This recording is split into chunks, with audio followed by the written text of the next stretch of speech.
ешқандай сөз жоқ, сөздер жоқ. Так, міне мынаны алып тастаймыз.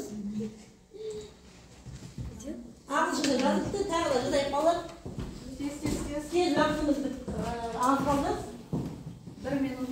Тез етіңдер. Сидер алып алды. Міне сидер алып. Okay, hurry up, guys. Мен жаздырмаған өте алмадым. Жақсы. Шықты ма? Жақсы балалар, бұл сіздердің сабаққа беріліп жатқан кері байланыстарын, сабаққа беріліп жатқан кері байланыс бұл. Сұрақтарымызды сұрағым қалды деп жазуға болады. Түсінбедім бір жерде. Сұрағым қалды деп келесі сұраққа оны қараймыз, жарай ма? Жақсы. Жақсы, тамаша, түсіндік деп жазыпты бір бала. Маған бәрі көңіл алдым, сабақ өте пайдалы маған бәрі алды. Жылдан жазамыз балалар.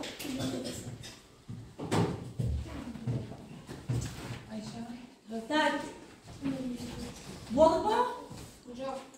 Так, балалар, енді қошеметпен, егер ұнаса қошемет жасайық бір-бірімізге. Кәне. Ұнады ма сабақ? Енді үй тапсырмасына көшеміз. Үй тапсырмасында математикадан мен 3 деңгейлік тапсырма дайындадым. Ол оқулық бойынша А, Б, С деңгей бойынша және 4-ші шығармашылық жұмыс. Барлығын орындамайсыңдар, кез келген біреуін өз деңгейлеріне қарап орындап келесіңдер. Балалар, әлі жіберелендір рефлексияны. Түсінікті, иә? Сұрақтар бар ма? Жоқ. Қазақ тілінен. Жақсы балалар, қазақ тілін білсе адамның сыртқы келбетін және өмір салты туралы бүгін жұмыс жасадық мәтінмен. Үйге беретін тапсырма міне жерде берген суреттің ғой. Ол адамның сыртқы келбеті, иә?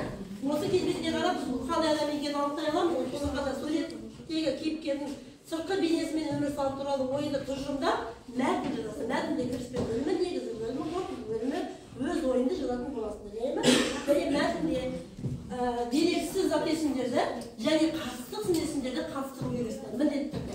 Және ма? Сын есімдердің түріне және зат есімдердің түріне. Бұл жұмысы қазақ тілінде болады. As for English, home task will be to make up 5 sentences with decimals. Okay? And I will check it out and give you marks.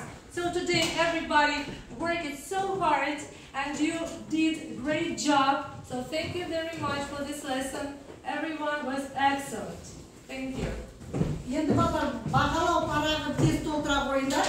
Алдарында тұрған бағалау парағы толтырамыз.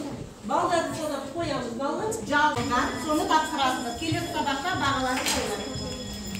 Балдар, рефлексияны тапсырамыз. Балдар, орнымыздан тұрамыз. Балдарды қойып қойып орнымыздан тұрайық. Сосын тапсырасыңдар.